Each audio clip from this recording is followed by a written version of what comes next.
Bon, ben on redémarre. Alors, on va parler plus près du micro parce que 14 heures, c'est toujours un moment difficile. Comme ça, vous n'aurez pas le temps de vous assoupir. Pas l'idée, surtout, de vous assoupir. Pour une troisième table ronde qu'on a voulu plus prospective, on a un peu fait retour dans le passé ce matin. Là, l'idée, c'est de se projeter un petit peu plus dans l'avenir. De Rémi à la table ronde. Rémi Knafou, donc que vous avez entendu ce matin. Rémi Auguéry, qui lui est sociologue et nous parlera de l'étude autour de Sociovision et puis surtout sur la gestion du temps libre. Et puis Carole Taboureau, qui est la directrice RSE TGV Intercité. Ça tombe bien parce que mon billet d'Intercité vient d'être annulé, donc si vous pouvez m'aider à rentrer chez moi à Clermont-Ferrand tout à l'heure. Non, je plaisante. Hein. C'est vrai, il y a des voitures qui rentrent à Clermont parce qu'on me propose un train à 6h30 demain matin, mais je pars en vacances demain, donc ça m'aidera, voilà. La table ronde, je dis un peu plus prospective, c'est de dire, bon voilà, la France en termes de tourisme, quand je dis qu'elle a tout inventé, elle a inventé des modèles d'aménagement qui ont été repris. Elle a inventé des dispositifs dont on a parlé ce matin et qui restent quand même des dispositifs assez performants, même s'ils ne sont pas assez nombreux et même s'ils ne sont pas assez dotés de la part de ceux qui devraient abonder dans ces dispositifs. Elle a inventé des organisations de congés scolaires pour que le plus grand monde parte. Et l'idée, en commençant avec Rémi, c'était de revenir un peu sur cette période-là, mais en démarrant, puisque vous venez de sortir un livre qui traite de l'hypertourisme. Alors, beaucoup d'exemples sont cités à l'échelle mondiale, mais est-ce que la question de l'hypertourisme, ça vaut aussi pour un territoire comme la France ? Alors, à ne pas confondre avec le surtourisme, et je vous laisserai faire le distinguo entre les deux, parce qu'on échange souvent sur ce sujet de surtourisme et hypertourisme, mais on a l'impression qu'à la sortie de la crise de la Covid, comme on s'était habitué à ne plus voir de touristes dans les endroits où ceux-ci nous dérangeaient, que quand ils sont revenus, il y en a eu beaucoup trop, ce que les chiffres ne prouvent pas forcément. Hein. Il y en a peut-être beaucoup à certains endroits, et si je reprends ce qu'a dit le maire d'Aigurande tout à l'heure, c'est pas forcément à Aigurande que l'hypertourisme et le surtourisme se concentrent. Qu'est-ce qu'on peut dire de cette question d'hypertourisme à l'échelle du territoire français ? Alors, je définis l'hypertourisme de la façon suivante.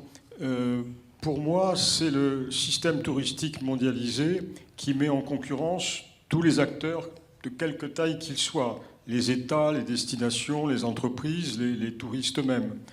Et cette concurrence généralisée, elle a été récemment renouvelée, même largement renouvelée, par l'arrivée de nouvelles entreprises qui relèvent de ce qu'on appelle le capitalisme de plateforme, c'est-à-dire d'entreprises qui, très rapidement, parce que pour l'essentiel, elles datent du XXIe siècle, ont réussi à s'imposer comme des intermédiaires incontournables entre les destinations et le client final, qu'est le touriste.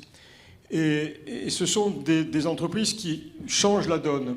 Et c'est d'ailleurs la raison pour laquelle je m'étais posé la question en réfléchissant sur l'évolution du tourisme à l'échelle mondiale, s'il s'agissait simplement d'une amplification du phénomène avec cette croissance exponentielle, ou bien s'il s'agissait d'un changement de nature.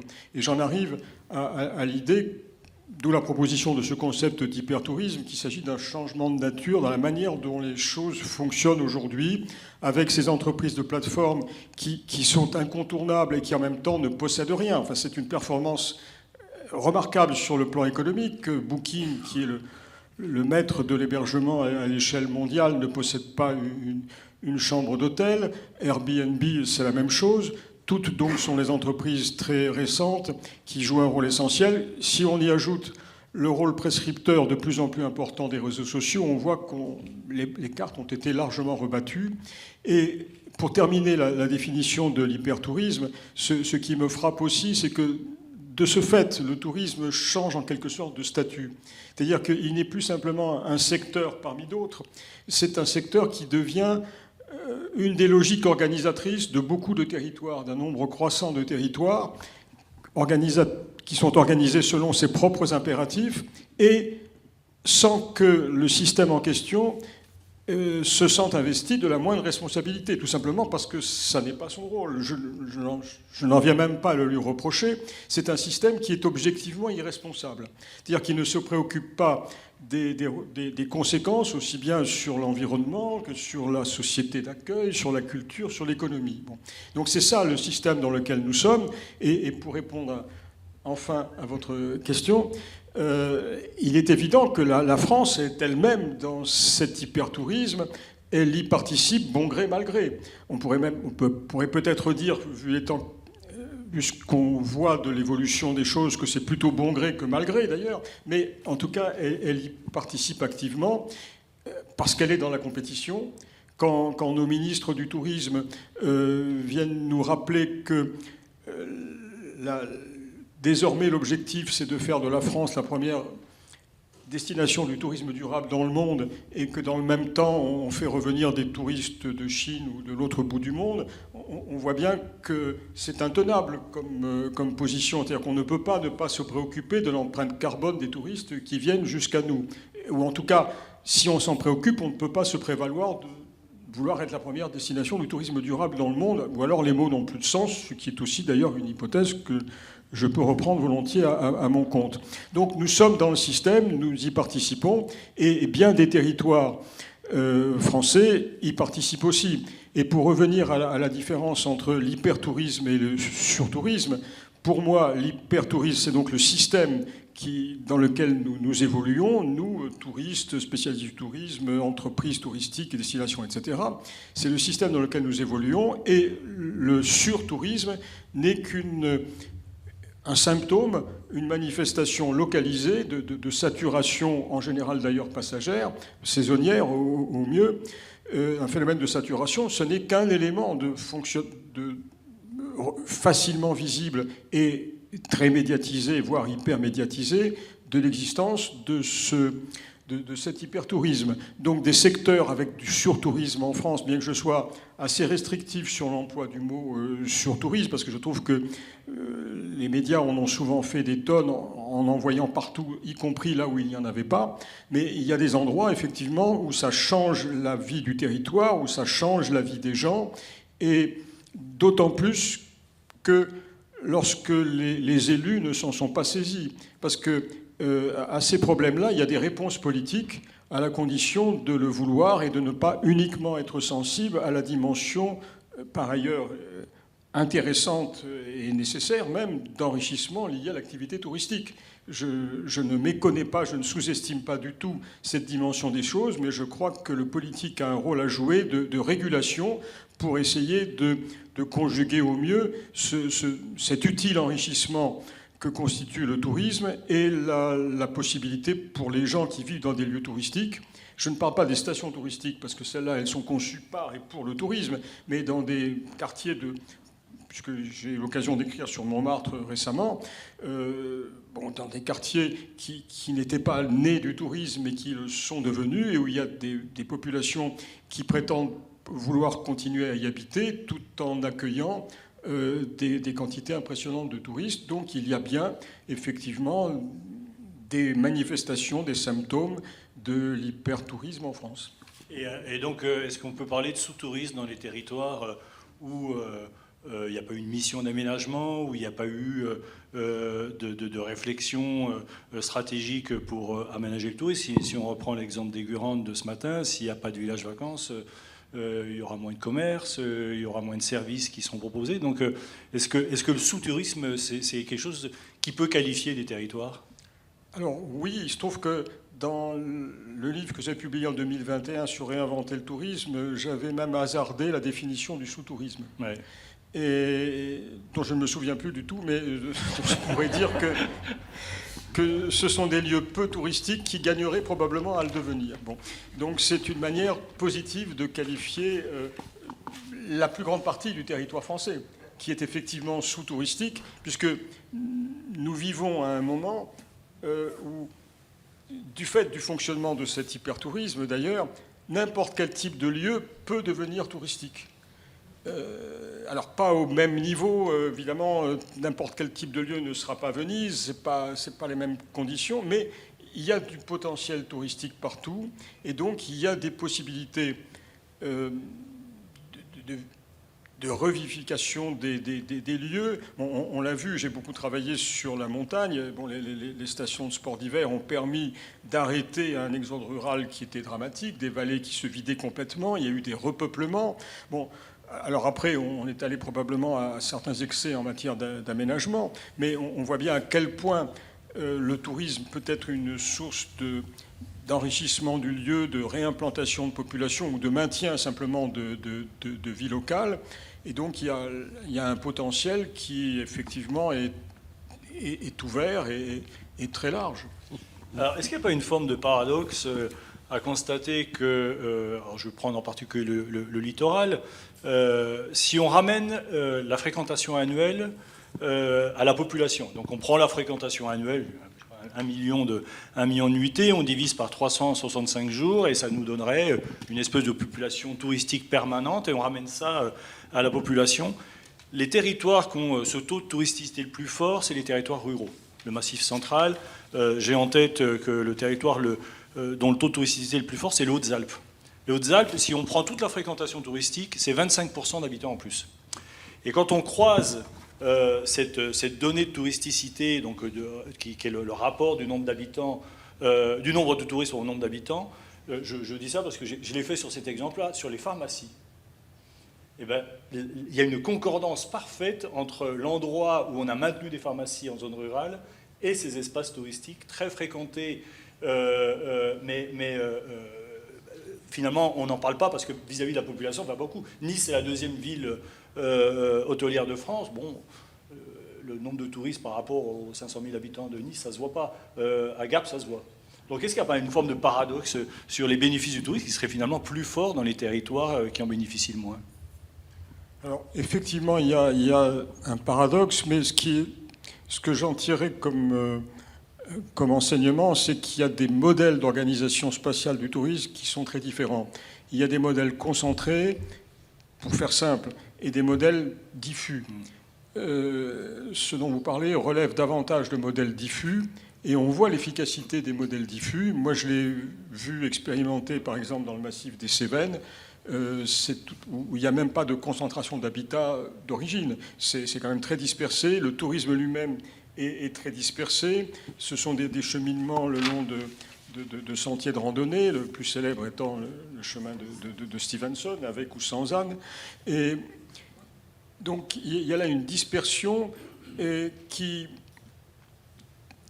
du coup s'autorégule elle-même parce que de par la configuration à la fois topographique du lieu, puisque c'est une montagne avec de la pente, de par la raréfaction même de la ressource en eau, qui devient un élément limitant. Pourtant, c'est un des lieux les plus arrosés de France, mais comme c'est un terrain imperméable, c'est le géographe qui parle, ça ruisselle rapidement et il vaut mieux être en haut qu'en bas, de ce point de vue-là. Donc il y a beaucoup de facteurs limitatifs et qui s'adressent à une clientèle aussi différente, parce que tout cela s'oppose aux concentrations urbaines qui se sont implantées essentiellement sur le littoral, et avec une urbanisation le plus souvent non maîtrisée.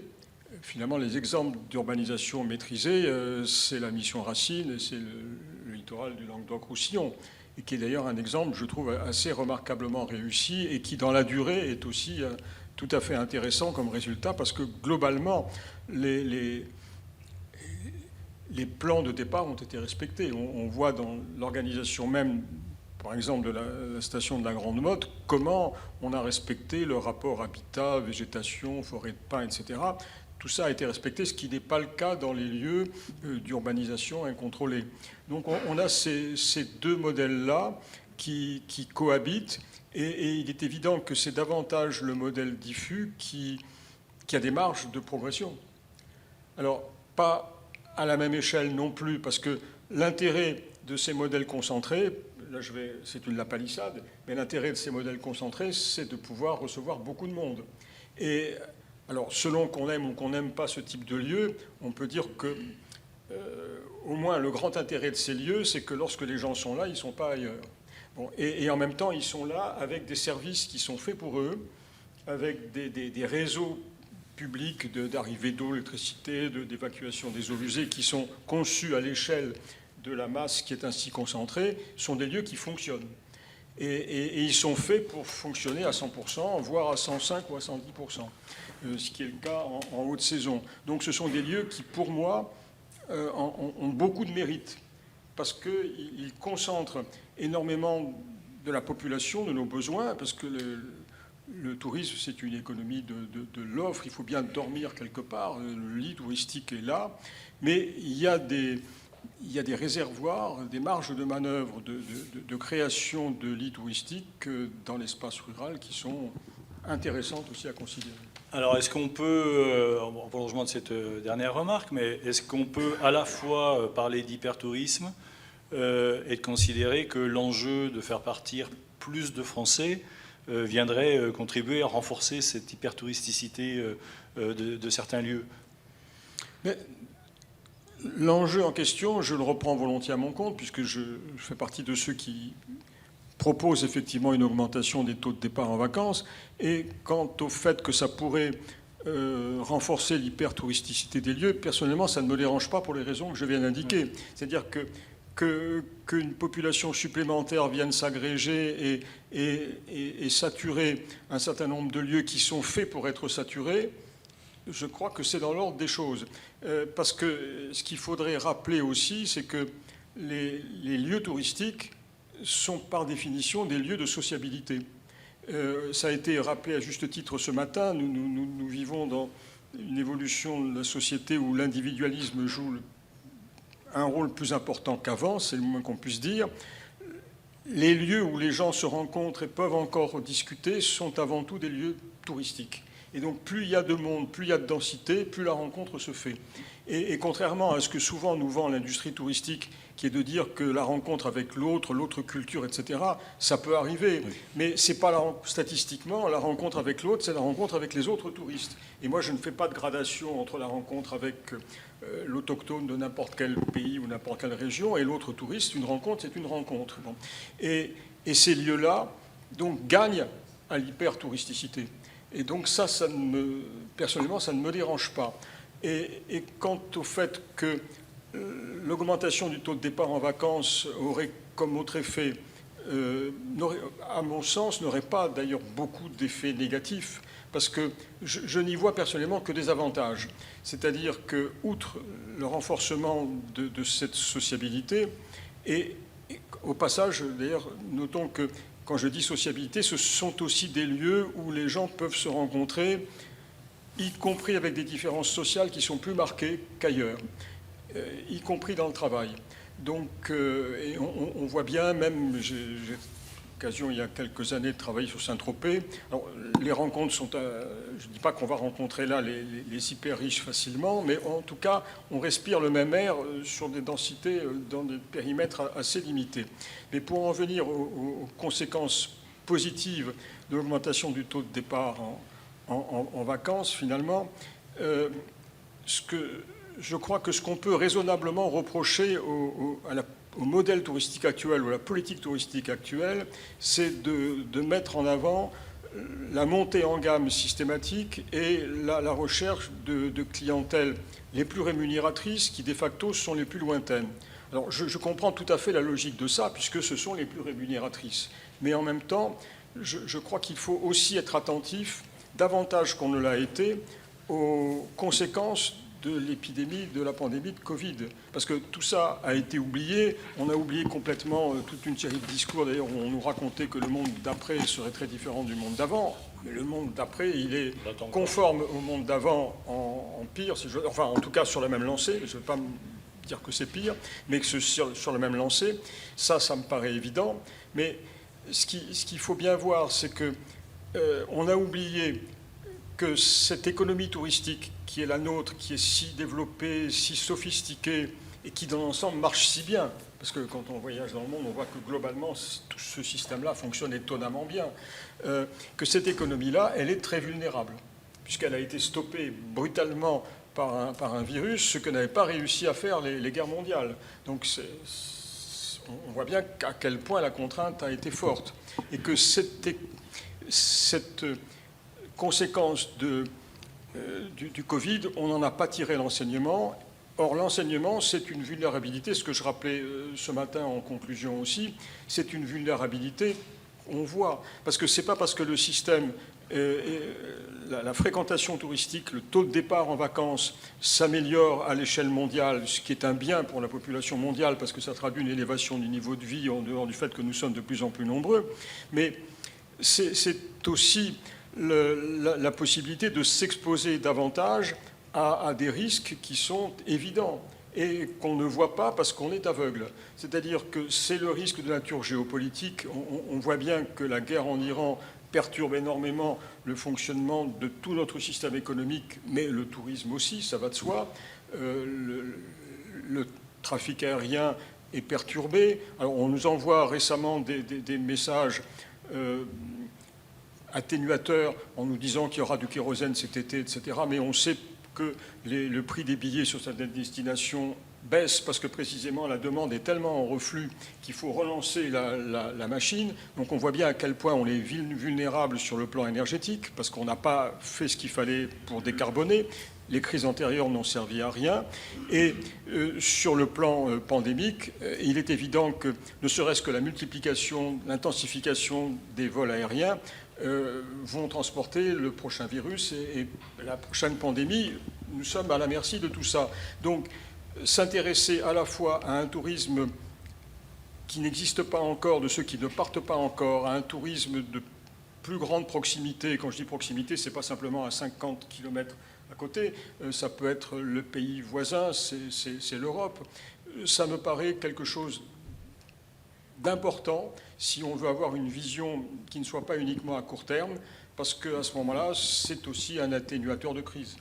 Alors si, on l'a vu ce matin à travers les travaux de Mathilde, si alors la montagne c'était déjà le cas, si le littoral devient de plus en plus premium, est-ce que ça veut dire que finalement il reste la campagne pour les opérateurs du tourisme social, pour les gens qui ne partaient pas encore en vacances, en disant que est-ce que la campagne finalement ça serait le refuge de ceux qui ne peuvent plus partir ailleurs? Est-ce que c'est ça le risque? Et puis en complément de ces questions, est-ce que moi du coup je suis allé regarder à Saint-Malo, suite à l'article du Monde et la disparition de ce camping municipal, j'ai voulu garder ce qui restait comme offre à Saint-Malo.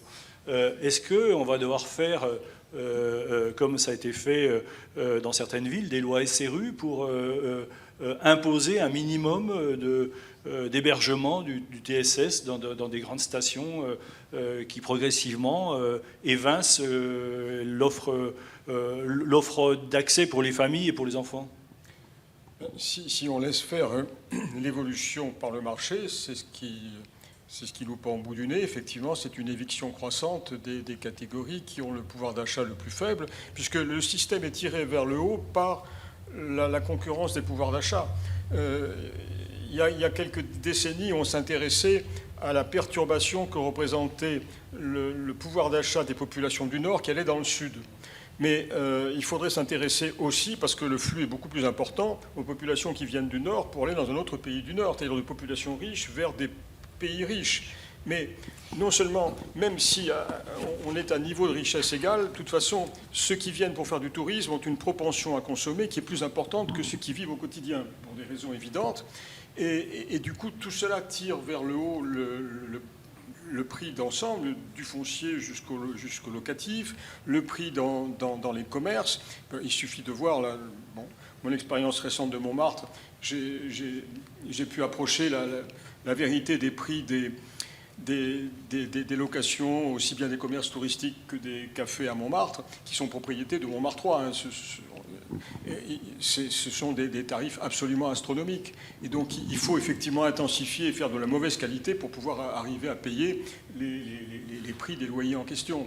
Donc on est pris dans ce système-là. Et alors pour en revenir à la question de savoir où placer, enfin l'espace rural serait dévolu aux moins fortunés, oui et non, parce que là aussi ça dépend des lieux. Par exemple, j'ai le souvenir, parce que j'ai beaucoup travaillé sur Majorque, qu'à Majorque, la gentrification, elle a commencé par l'espace rural. Parce que Majorque, les plages de Majorque, c'était les catégories populaires européennes qui partaient à bon marché dans des dans les pensions de famille, c'était pas cher. Et ce littoral a été très, très urbanisé. Et il n'y avait plus beaucoup de place pour les riches. Et à ce moment-là, on a transformé les fincas, ces grandes fermes qui tombaient en déshérence parce que l'agriculture à Majorque, là comme ailleurs, ne se portait pas bien. Et donc on les a transformées en résidences de luxe, avec des reportages dans tous les magazines de décoration. Et c'est là que les riches sont allés. Alors il y en a quand même quelques-uns qui ont réussi à se placer sur les dernières côtes protégées, avec des vues directes sur la mer, la piscine à débordement, etc., à des prix qui sont ceux des prix de tout le littoral méditerranéen.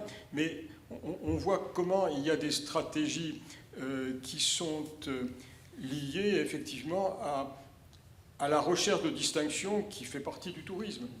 Et donc l'espace rural peut à la fois être un refuge pour ceux qui n'ont pas de pouvoir d'achat, comme dans certains cas être aussi un refuge par ceux qui souhaitent se mettre à l'écart du gros de la troupe, considérant que sur les littoraux, par exemple, c'est devenu invivable. C'est Renault qui disait que le luxe était la marque de voiture, hein, que le luxe était l'espace, mais petite remarque, les burons dans le Cantal et dans l'Aveyron sont rachetés par des Parisiens fortunés qui en font leur petit havre de paix quand ils viennent passer leurs vacances dans le Massif central. Merci Rémi. Carole, on va en parler de train. Alors je veux juste démarrer par cette remarque parce que ce qui n'est pas durable dans le tourisme, c'est la mobilité. Alors c'est quand même dommage pour une économie qui est née du voyage, hein. Donc toutes les réflexions qui sont engagées par les différents acteurs, moi c'était mon cas quand j'ai travaillé pour l'Occitanie, c'est de dire voilà, comment on peut agir sur la mobilité, puisque je crois que les externalités du tourisme, 77% c'est le transport. Mais quand on dit ça, on sait que c'est l'avion principalement. Donc tout le monde, depuis une petite dizaine d'années, s'est reconverti au train en disant finalement le train c'est le transport le plus propre. Moi je lis des posts, des fois on a l'impression que quand on prend le train on est militant, parce que c'est un geste militant que de prendre le train plutôt que de prendre sa voiture. Mais pour démarrer sur ce sujet-là, est-ce que côté de la SNCF, ça vous met la pression? Est-ce que ça vous oblige à des réflexions que vous n'aviez peut-être pas avant, parce qu'on ne se posait pas la question de mesurer ces externalités, parce qu'on savait que l'avion, ça polluait, mais on s'en foutait, enfin, c'était pas le problème. Est-ce qu'aujourd'hui, à la SNCF, on se dit, voilà, nous, on a un rôle à jouer peut-être encore plus important qu'avant? Oui, alors tout à fait. Bonjour à tous, ravi d'être là. Oui, le transport, c'est une externalité importante, d'autant plus en France, hein, quand même, puisque aujourd'hui, c'est le premier poste de bilan carbone de la France, ce qui n'est pas le cas pour le monde, mais en France c'est ça, c'est 32%. Et sur ces 32%, le train ne pèse que 0,6%. Donc aujourd'hui c'est un acte militant de prendre le train, puisque quand vous prenez le train versus la voiture ou l'avion, parce qu'on parle de l'avion, ok, mais il y a moins de gens dans les airs qu'il n'y en a sur la route. En vérité c'est la route, et notamment le monosolisme, hein, qui consomme beaucoup. Eh bien, quand vous prenez le train, vous diminuez de 95% votre bilan carbone. Donc, c'est un acte militant. Pour autant, c'est pas le premier critère de choix du train, hein, loin de là. Le premier critère de choix, c'est le prix, c'est le confort, et peut-être on y reviendra, mais c'est aussi le temps utile. Et puis c'est la praticité et le temps de trajet. Ensuite vient l'écologie, et ça dépend des cibles aussi, puisque sur les cibles jeunes, on voit que le critère écologique commence à monter. Donc il y a une vague montante. Alors, quand je dis jeunes, c'est assez large quand même, mais c'est vrai qu'il y a des populations qui commencent à s'inquiéter de leur bilan carbone, et qui regardent leur bilan en se disant où est-ce que je peux réduire? Je peux réduire sur le transport. Voilà. On a d'ailleurs, là en ce moment, j'ai lancé un challenge en train. Au départ, on devait l'appeler No Plane, mais finalement, comme on est SNCF, on a décidé d'être français. Donc on l'a appelé en train, et on propose à des influenceurs, des créateurs de contenu qui ont beaucoup de communautés derrière eux, d'arrêter de prendre l'avion et la route, en échange duquel on leur paye tous leurs billets de train, puisque on a la chance en France quand même d'avoir un réseau extrêmement étendu, extrêmement bien maillé, 240 destinations en TGV, c'est énorme. Les Allemands en ont 40, des points d'arrêt TGV. Et qu'en plus, ce qu'on ne sait pas beaucoup sur la SNCF, c'est que 43% de l'activité longue distance est à l'international. Donc en plus, en termes d'imaginaire, on peut voyager partout en France, mais aussi loin en Europe. On peut aller en Espagne, à Berlin, Amsterdam, Londres, enfin, il y a énormément de destinations et on en a créé en fait récemment beaucoup. Alors je vais poser la même question qu'à Rémi. Si, à force de faire des colloques, à force de faire des tribunes, à force d'interpeller les élus, on fait monter un peu le taux de départ des vacances, de départ en vacances des Français, est-ce que la SNCF, en tant que transporteur, est prêt à absorber le choc d'une population supplémentaire qui viendrait partir en vacances et qui prendrait le train pour partir? Est-ce que vous avez de la marge pour mettre plus de gens dans les trains et mettre plus de trains sur les rails? Alors, on l'absorbe, parce que depuis 2019, on a pris 20% de trafic supplémentaire. Donc 20%, c'est énorme. De trafic ou de passagers? De passagers supplémentaires, oui. Donc de places supplémentaires. Donc c'est énorme. Il y a un gros effort qui a été fait par la SNCF depuis toutes ces années, notamment avec, donc là pour plusieurs raisons, la raison d'offrir plus de places, de nouvelles destinations, mais aussi des petits prix, c'est l'arrivée de Ouigo, qui est le low cost de SNCF sur la grande vitesse. Et donc Ouigo maintenant c'est 41 destinations, c'est 2000 correspondances avec TER, parce qu'en fait on parle de maillage, mais au sein, à l'échelle du groupe, c'est la longue distance, plus les TER, les Transiliens, etc. Vous pouvez aller absolument partout maintenant, en France et dans beaucoup de destinations en Europe, avec le groupe SNCF. Donc oui, on absorbe, plus 20%, c'est quand même beaucoup. Après, on a des limites capacitaires, et là, on peut peut-être revenir sur ce qu'on s'est dit, parce que c'est vrai que nous, ce qu'on voit, c'est que globalement, c'est pareil que pour le tourisme, les gens, ils ont une appétence pour aller dans le sud-est ou dans le sud-ouest, beaucoup moins à la campagne. Et donc, on a évidemment des problèmes de place, en plus à certains moments de l'année, les ponts de mai, les grandes vacances, les sports d'hiver, c'est full, dès les premières minutes de mise en vente, parce que tout le monde va aller au même endroit, au même moment. Bon, voilà, c'est comme ça. Donc on a quelques problèmes de capacité, mais quand même globalement pas tout le temps. Là, on a mis en vente tous les tarifs d'été. Il reste quand même 1 million de places à petit prix à vendre encore. Donc il y a de la place. Et puis on attend nos fameux TGV nouveaux, nouvelle version, qui vont passer de 900 places quand vous avez 2 trains accrochés à 1200 places. Donc on va augmenter la capacité de nos trains. Et sur les rails, on n'a pas tellement de problèmes de capacité en vérité. On sait accueillir les concurrents. On a Trenitalia, on a Renfe, sur une seule ligne d'ailleurs, qui est la ligne du Sud-Est, Paris-Lyon-Marseille, et on sait faire de la place, il n'y a aucun sujet. Alors la part modale du train, elle reste quand même assez marginale, je parle pour les vacances. Alors j'ai une question à vous poser, alors je ne sais pas si vous avez les chiffres, et je ne vous l'ai pas posé avant. Est-ce que sur la totalité des voyageurs, vous êtes capable de dire combien partent pour du loisir et combien utilisent le train pour autre chose que du loisir? Vous avez une idée à peu près Ouais, c'est plus que 50% sur les loisirs quand même. On a une vingtaine de pourcents pour les pros, ouais. Donc qui payent cher le train et à qui on offre des services supplémentaires. Oui, globalement c'est les loisirs, et en particulier grâce à Ouigo, puisque Ouigo, en fait, ce qu'il faut savoir, c'est que c'est des tarifs incroyables, parce que c'est un panier moyen à 25 €. C'est des familles entières, et c'est des gens qui n'ont jamais pris le train. C'est-à-dire qu'un client sur 2 n'a jamais pris le train, et s'il n'y avait pas Ouigo, ce low cost, il n'aurait jamais pris le train. Donc on a offert en fait avec Ouigo la facilité à des gens qui n'auraient pas pris le train parce que trop cher ou difficile d'accès, le fait de pouvoir prendre le train, pour des loisirs en particulier. Alors si je viens sur la part modale, elle est autour de 10%, on va dire, 11%, voilà, 10 ou ouais. 11. Il y a quelques exemples où cette part modale, elle peut monter à plus de 25%. Alors, je vous l'avais précisé, moi je suis assez admiratif de ce qui est fait sur la ligne Bourg-Saint-Maurice, enfin Moutier-Bourg-Saint-Maurice, donc de la Tarentaise, où les samedis des vacances, alors principalement des Parisiens, mais on va dire sur les 4 semaines de vacances d'hiver, de février en général, on peut monter jusqu'à 35 TGV par jour qui viennent de partout.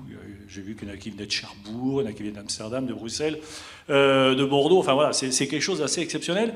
Et le maire de Bourg-Saint-Maurice, qui est un ami, me disait, oui, nous on peut monter jusqu'à 25% de part modale. Alors c'est vrai que quand on arrive à Bourg-Saint-Maurice, il y a le funiculaire qui nous permet de monter aux Arcs. Quand on arrive à Moutier, il y a une noria de bus qui attend. Pourquoi on ne peut pas faire la même chose au Cap d'Agde? Pourquoi on ne peut pas arriver à la même chose à Argelès? C'est-à-dire beaucoup de trains en plus et avec tout le service qui va derrière. Parce que dans les Alpes, les acteurs des stations ont compris que les gens transportaient un peu de matériel, qu'ils n'allaient pas pouvoir marcher avec leur ski sur l'épaule pour aller jusqu'à la station. Donc on met en place une gestion du dernier kilomètre. Pourquoi on n'y arrive pas sur le littoral? Alors, je ne sais pas ce qui vous fait dire qu'on n'y arrive pas sur le littoral. Pour pouvoir travailler en Occitanie, je peux vous dire que on n'a jamais réussi à faire bosser tous ensemble. Alors, la région avait compétence sur le quart, par exemple, hein, mais vous arrivez à Le 4, si le TGV s'arrête, il n'y a pas de bus. Pourquoi on n'arrive pas à dire, voilà, sur ce TGV qui arrive à 11h11 du matin, le samedi, là vous avez la garantie d'un bus. Qu'il n'y ait pas de bus à chaque arrivée de TER, ça peut se comprendre. Mais on n'a pas les mêmes performances qu'en montagne. Hein. Ouais, alors bon, là je sais pas, objectivement, je sais pas répondre dans le détail sur la gare que vous citez. Ce que je peux dire quand même, c'est que le ferroviaire c'est une mécanique lourde et que les cheminots ils savent quand même s'adapter parce que la preuve, effectivement, les vacances de février, ça peut être même un train toutes les demi-heures qui va à Bourg-Saint-Maurice quand il n'y en a pas tout au long de l'année. Donc c'est une offre qui est supplémentaire, qui est spécifique à ces vacances-là, parce qu'il y a aussi une grosse demande. Donc on répond aussi à la demande. Je rappelle quand même quelque chose que... je ne sais pas si je le rappelle, peut-être que juste je l'explique, parce que c'est pas dans l'esprit de tout le monde. Tout le monde considère que le TGV il est subventionné. Il ne l'est pas du tout. Du tout. C'est un modèle qui est à part, qui n'est pas du tout subventionné. Ce qui est subventionné, c'est les TER et c'est les Transiliens, c'est-à-dire ce qu'on appelle, nous, les trains du pendulaire, les trains de tous les jours. Le TGV ne l'est pas, et c'est pour autant le TGV qui amène tout l'argent pour permettre, en fait, la rénovation des rames. Donc, nous, on s'adapte à une demande, et on doit être bénéficiaire au bout du compte, puisque c'est ça qui est réinjecté dans le système ferroviaire français. C'est comme ça. Donc voilà, sur les axes du sud, où il y a une très forte demande l'été, on fait ça quand même. On augmente en fait les trafics sur le sud. On fait venir des conducteurs où on les forme à prendre les lignes du sud. Et on dépoile un petit peu les lignes du nord où il y a moins de demande pour répondre à la demande du sud. Et un jour, est-ce qu'on peut imaginer des TGV de nuit? Des TGV de nuit qui partent de Strasbourg et qui arrivent à Barcelone le lendemain matin. Est-ce que c'est des choses qui peuvent arriver, ça? Parce qu'il n'y a plus de train de nuit, donc alors, il n'y a plus beaucoup. Il n'y en a plus beaucoup, mais il y en a encore. Il y en Quand a j'étais encore jeune, pour la montagne. j'avais passé à Guérande, mais j'ai passé aussi, j'habitais Besançon, là, il y avait Strasbourg-Vintimille, Strasbourg-Cerbère, enfin on était servis en train de nuit. Est-ce que demain, c'est totalement utopique d'imaginer qu'il y a des TGV qui pourraient circuler la nuit? Alors, déjà, la nuit, ce ne serait pas des TGV, ce serait des lignes, ce serait des classiques. Parce qu'on ne peut pas faire arrêter un train à 2h du matin et dire à tout le monde, ou à 3h, à dire « Ah ben ça y est, réveillez-vous, sortez de la gare, vous êtes arrivés ». Donc, les trains de nuit, par principe, ils sont plus lents, ils sont plutôt sur ligne classique. Ils arrivent, ils partent à 22h, ils arrivent à 7h du matin, parce que c'est des horaires raisonnables pour les gens. Il y a une demande. Il faut quand même se le dire, il y a une demande, il y a une appétence pour les trains de nuit. Nous, on en a arrêté certains parce qu'en fait, il n'y avait plus de subvention de l'État et qu'à un moment donné, on ne pouvait pas supporter seul le déficit de ces lignes parce qu'il n'y a pas non plus assez de demandes pour en mettre suffisamment sur le territoire. Il y a aussi des nouveaux entrants qui réfléchissent en fait. Quand je dis nouveaux entrants, c'est c'est la concurrence pour nous, hein, c'est des autres opérateurs qui réfléchissent sur ces sujets de ligne de nuit. Bon, le modèle économique de la ligne de nuit, aujourd'hui, il vole pas, quoi. C'est tout. Voilà. On est ici dans un colloque organisé par VVF. Il se trouve que moi, j'habite un petit village qui a une gare et qui a un VVF. Est-ce que demain, la SNCF pourrait coopérer, ou VVF coopère avec SNCF, on le met dans les deux sens, hein, la coopération, et que VVF puisse, dans ses séjours, vendre du train avec des billets, alors je pense aux billets congés payés, ou avec d'autres billets avec des réductions qu'on imaginerait spécifiques pour les gens, puisque la CAF, j'ai appris hier, la CAF a mobilisé maintenant des moyens, je vois il y a 11 millions d'euros mobilisés par la CAF pour aider au transport. Est-ce que les opérateurs du TSS, tels que VVF, pourraient vendre un pari, ça s'appelle par an, chez moi il y a une petite rupture de charge à Clermont-Ferrand. Est-ce que demain c'est des partenariats qu'on pourrait envisager ? Absolument, on en parlait à midi justement, en aparté. Moi je finance déjà, on offre à la NCV, la NCT 16 000 billets à 85% de réduction. Donc pour favoriser les départs en vacances de ceux qui en ont le plus besoin. Et oui, on pourrait étendre ce partenariat. On réfléchit d'ailleurs à beaucoup d'opérations cet été pour aider les Français à partir en vacances, parce que c'est quand même le transport, ça reste quand même un coût important. Donc on fait un certain nombre de promos. On va mettre en vente. Je vais vous donner des trucs, plus de 100 000 billets à 19 € entre le 16 et le 18 juin. On va faire des jeux concours, on va faire une offre jeune, on va faire du Wigo à 9 €. Enfin bon, on fait beaucoup de choses pour que les gens partent en vacances. Donc partir avec un partenaire comme VVF, pourquoi pas, on le fait pas mal. Hein. Demain, il y a des opérateurs qui exploitent des hébergements touristiques, des campings, des villages vacances, qui pourraient contractualiser avec vous et dire, attendez, moi finalement je vends le package parce que je vends aussi la gestion du dernier kilomètre, je m'en occupe. Moi en tant que camping Argelès, la gare n'est pas tout à fait à côté du camping, il y a 3 km à faire pour aller jusqu'à mon camping au bord de la plage. Moi je m'engage sur un horaire précis et je peux vendre du train. Ça c'est des choses qui seraient possibles, il faut quoi, un accord commercial avec SNCF pour faire ça ? Oui, absolument. On pourrait faire une convention. Enfin, moi, c'est ce que je fais avec la NCV. On le fait avec des groupes. On le fait avec des entreprises. On sait le faire. C'est aucun problème. Il suffit d'une volonté à un moment donné et puis d'un partenariat. Alors, je vais vous poser une question un peu particulière. Donc, moi, j'ai travaillé dans CRT, hein, et on a régulièrement... Alors, en Occitanie, j'avais 13 aéroports. Donc on était confronté au développement des modèles low cost et au subventionnement des modèles low cost, qui m'a toujours beaucoup agacé parce que ce n'est pas des vraies subventions. En tout cas, il y a un rendez-vous, je cherche le nom, je crois que c'est Connect, qui fait venir chaque année en Europe toutes les compagnies aériennes, les exploitants d'aéroports et un certain nombre d'acteurs de type comités régionaux de tourisme. Et dans ce rendez-vous-là professionnel, on débat des ouvertures de lignes en disant bah, tiens, Ryanair, est-ce que vous êtes prêt à nous ouvrir une ligne entre Oslo et Montpellier ? Parce qu'on a senti qu'il y avait de plus en plus de Norvégiens, donc nous on arrive avec nos chiffres et tout. Pourquoi ce rendez-vous, on ne peut pas l'organiser à l'échelle nationale avec la SNCF ? Pourquoi on ne peut pas avoir un rendez-vous annuel entre acteurs du tourisme institutionnel pour dire mais nous, on voit bien qu'on a un marché entre de Lillois qui viennent passer leurs vacances à la Grande Motte et on aimerait bien un TGV de plus. Pourquoi on ne peut pas avoir cet échange en amont ? Parce que quand une ligne ouvre, nous on l'apprend parce que vous l'avez décidé, ça n'a pas fait l'objet d'un échange avant. Est-ce qu'on ne pourrait pas imaginer ce genre de partenariat, en tout cas d'échange ? Je ne dis pas de subventionner le train, parce que c'est pas ça dont on parle, hein, mais de dire, voilà, il y a des lignes, je vous prends la ligne Francfort-Bordeaux, qui marche l'été, pourquoi il n'existe pas entre Francfort et Barcelone, avec toute la desserte des plages du Languedoc ?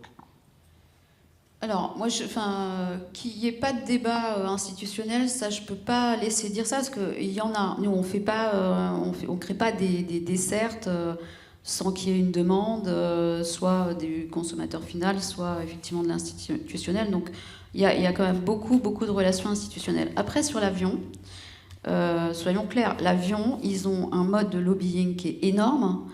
Il y a une injustice sociale quand même, il faut le dire en France. Hein. L'avion ne paye pas de taxes sur le kérosène depuis le début du modèle aérien. Nous, on paye la TVA. Quand vous payez un billet de train, vous payez 40% l'accès au réseau, 25% de taxes. Ça fait déjà 65% qui n'est pas dans les poches de la SNCF complètement. Donc l'avion, il est réputé parfois moins cher que le train, mais parce qu'il faudrait y rajouter les 25% de taxes que le ferroviaire, qui par ailleurs ne consomme pas de carbone, a, et le monde institutionnel n'agit pas là-dessus. Donc je le dis un peu avec force, parce que nous, on n'arrête pas de le répéter au pouvoir public, il ne se passe rien du tout, rien du tout. Bon, donc c'est quand même un peu dommage. Après, que vous ayez une volonté de discuter avec nous, bah, nous on dit welcome, hein, il n'y a aucun problème. Mais c'est vrai que globalement, en termes d'imaginaire, bah, je sais pas, l'avion c'est mieux, c'est plus sexy, c'est plus génial, c'est plus je sais pas quoi. Ouais. Et voilà. Et donc il y a beaucoup de lobbies, autour de l'aérien, beaucoup aussi autour de la voiture, qui consomment du carbone, qui est pas du tout vertueux au niveau de la planète, et un modèle d'injustice sociale par rapport au train qui est complètement dingue. Enfin, moi, je vais aller dans l'autre sens parce que c'est des choses que je dis souvent, mais le modèle du low cost pour des petites villes moyennes comme Nîmes, comme Perpignan, comme Béziers, puisqu'il y a des aéroports partout. Hein, Béziers est à 40 km de l'aéroport de Montpellier, Nîmes est à 37 km de l'aéroport de Montpellier. Bon. C'est comment dirais-je, l'irrationalité et le mythe de l'attractivité. C'est-à-dire que quand on est connecté par une ligne d'avion avec des villes comme Bruxelles, Dublin, Édimbourg, et qu'on est maire de Nîmes, ça emporte tout. Et je me permets de le dire parce que je l'ai vérifié. Allez, 60% du trafic sur tous les vols low cost d'Occitanie sont du trafic export.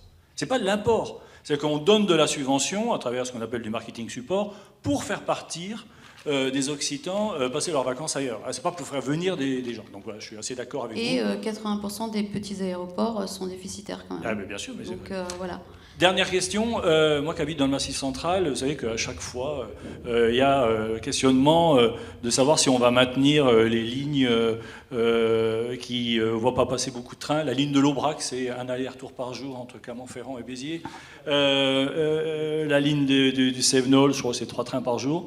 En Suisse, ces lignes-là, on les gérerait dans un intérêt touristique. On aurait mis du super matériel avec des wagons où il n'y a que des vitres, où on sert des produits régionaux. Est-ce qu'un jour, on pourrait imaginer que dans ces lignes qui sont magnifiques, la ligne de Sévenol, c'est la plus belle de France, objectivement, hein, la ligne de l'Aubrac, elle est magnifique en hiver comme en été. Pourquoi on ne peut pas imaginer un autre produit qu'un TER standard ? Alors, déjà en Suisse, il y a des votations qui font qu'il y a beaucoup d'argent qui est investi dans le système ferroviaire. Donc voilà, ce qui n'est pas complètement le cas en France. En France, il y a des milliers de kilomètres qui sont vieillissants. Et donc pour des raisons de sécurité qui doivent être absolument entretenues, sinon on ne roulera plus sur ces lignes-là. Et il n'y a pas d'argent, tout simplement. Donc voilà.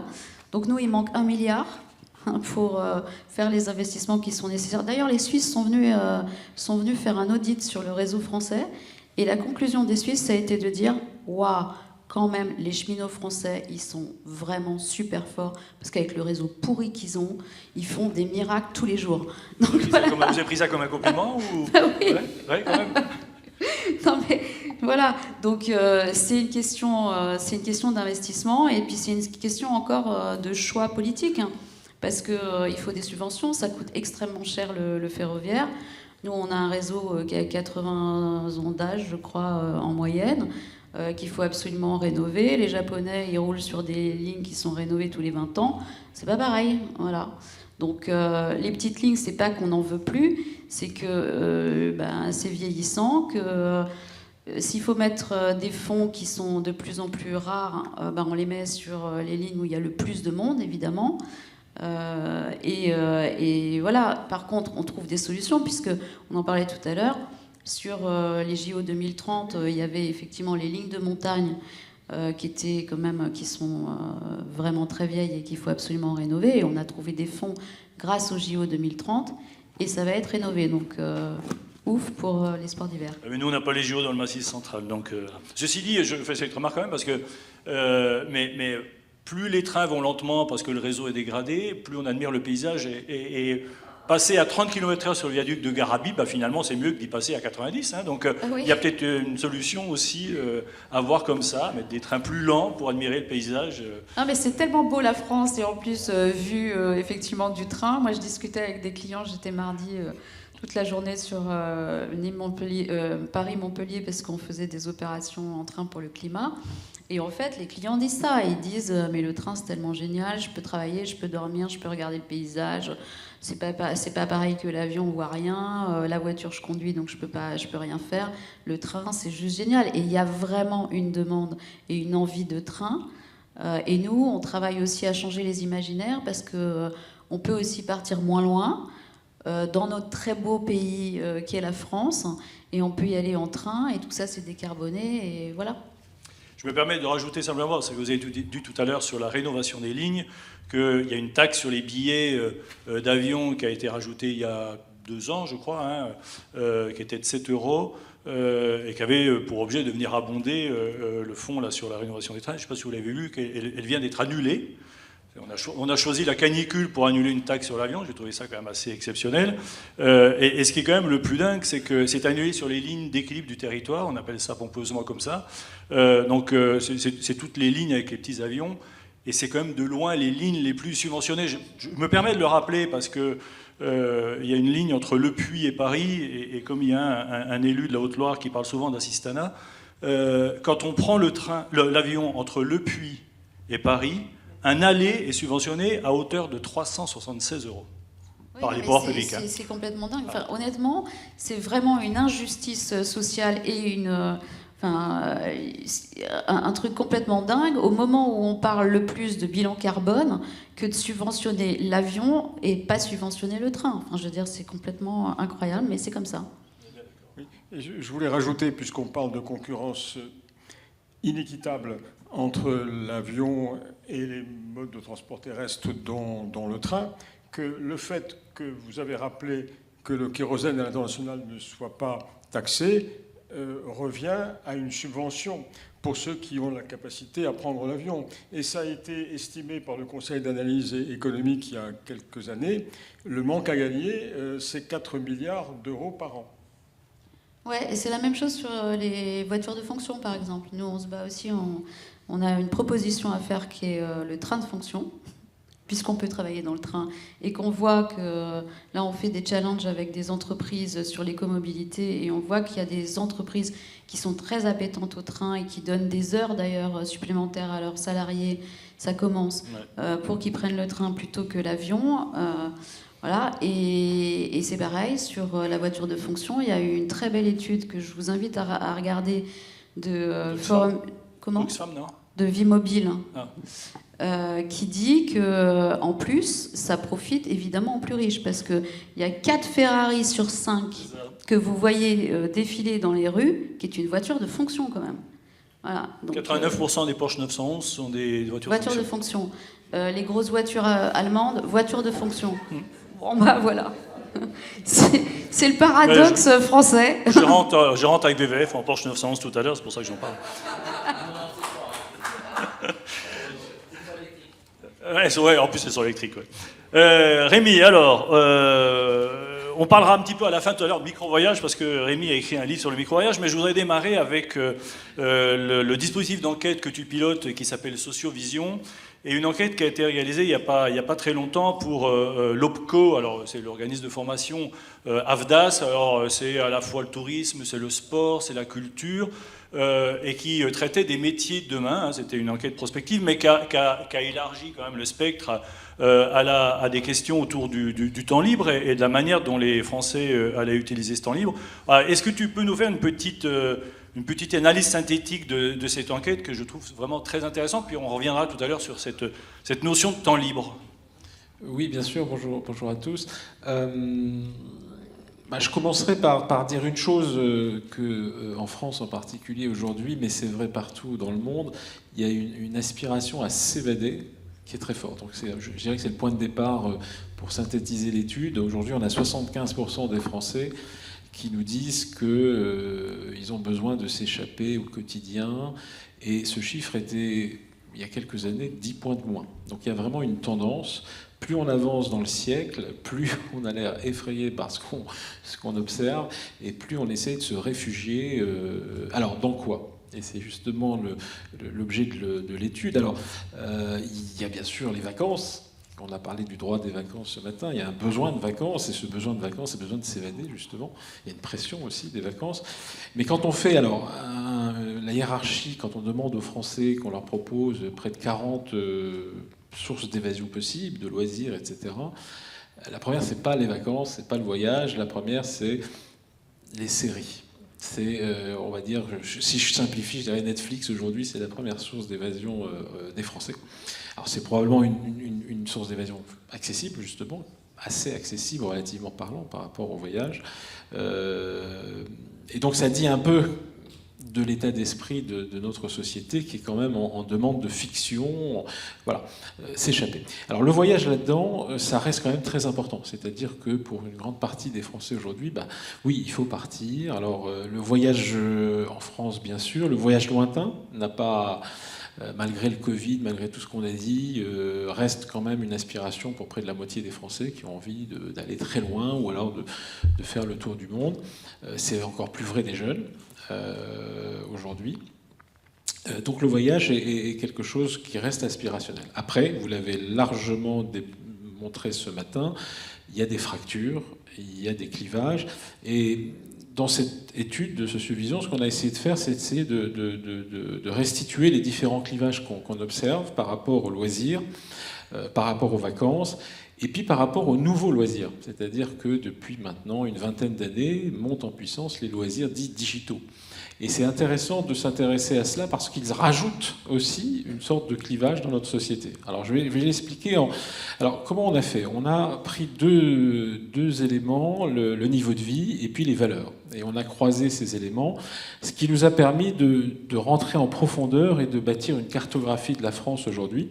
Alors je ne vais pas rentrer dans le détail parce qu'il y avait beaucoup de segments, mais en gros on peut simplifier en disant qu'il y a 3 France aujourd'hui qui s'opposent de façon assez nette. Et à la fois dans leurs valeurs, dans leur niveau de vie, dans leur vision de l'avenir, dans leur rapport aux vacances, dans leur rapport à la mobilité, et on va le voir dans le rapport au digital.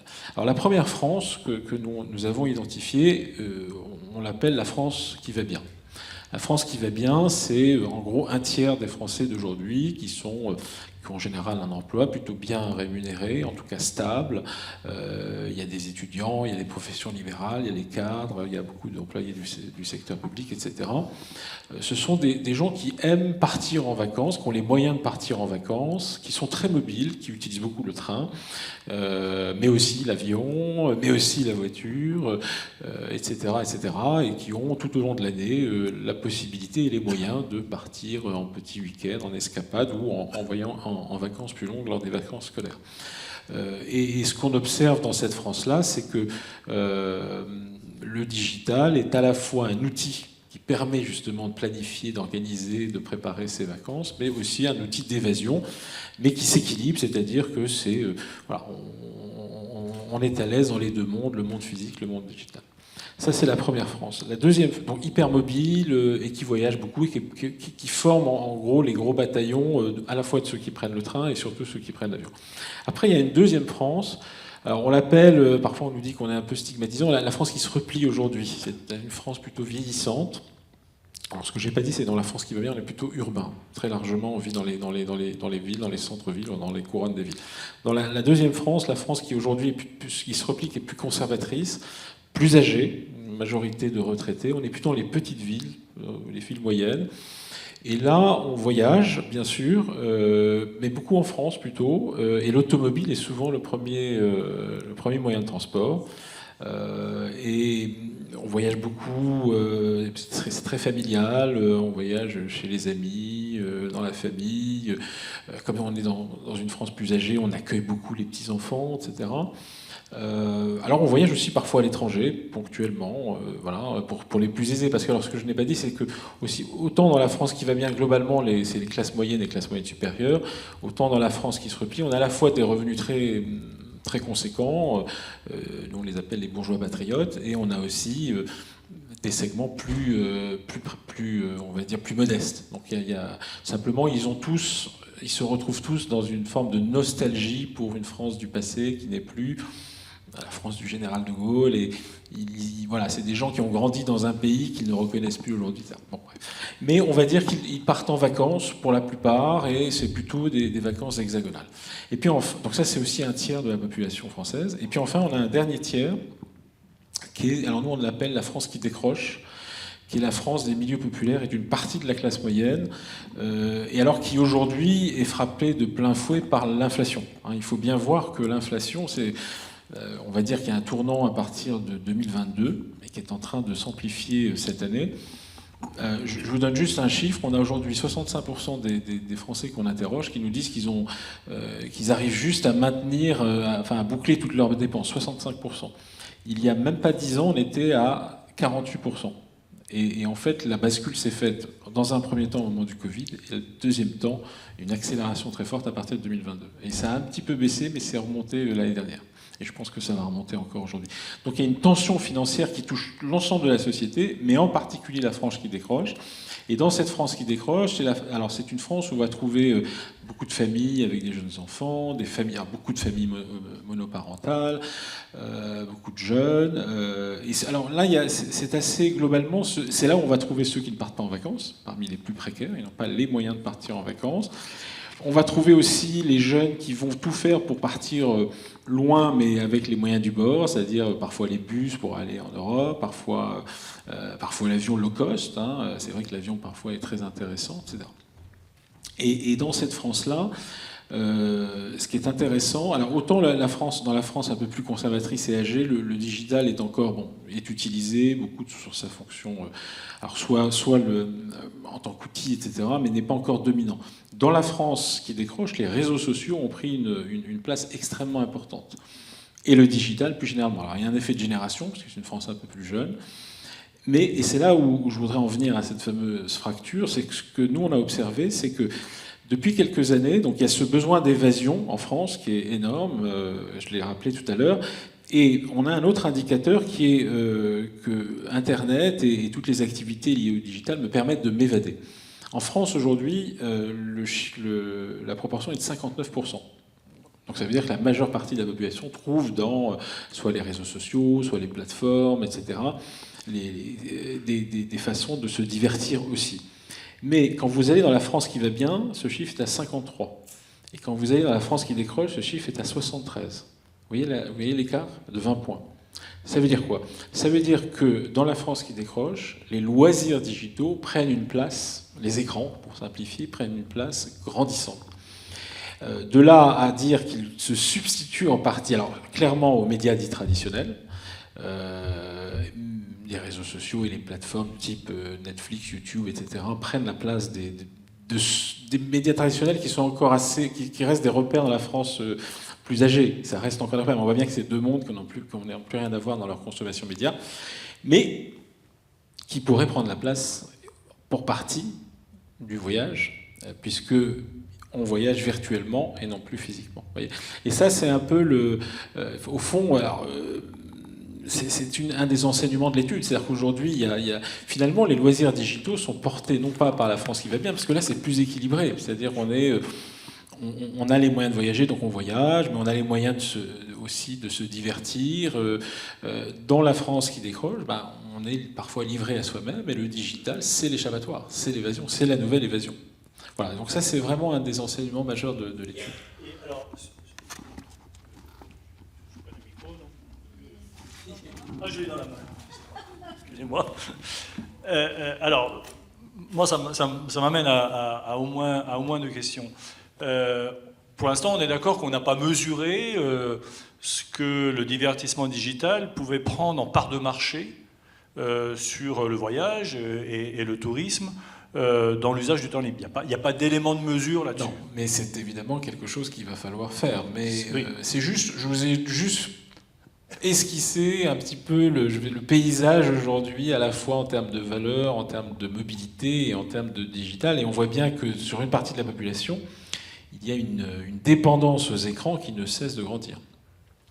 Et la deuxième question, je vais le dire comme ça, même si ce n'est pas forcément le bon terme, est-ce que dans l'inconscient politique, on va considérer que puisqu'il y a quelque chose qui occupe les gens, je vais dire ça comme ça, à travers les séries, à travers ce divertissement digital, bah, que finalement, la question d'essayer de faire partir des gens en vacances pour les occuper ailleurs, je le dis volontairement trash, mais et finalement, c'est pas forcément... C'est pas si important que ça, après tout. Dès le moment où les gens sont occupés, on a peur quand les gens ne sont pas occupés. Hein. J'ai lu quelques commentaires qui étaient mis quand... Alors, je ne sais pas si c'est le député qui n'a pas voté la loi en 1936 qui disait ça, mais les gens avaient peur que le temps libre fasse réfléchir les gens et les amène à remettre en cause un certain nombre de choses statutaires dans la vie. Mais est-ce qu'il n'y a pas quelque part l'idée quand même que... Moi c'est une thèse que je défends, hein, c'est que les gens sont occupés, pourquoi s'enquiquiner à inventer de nouveaux dispositifs pour les faire partir puisqu'ils s'occupent ?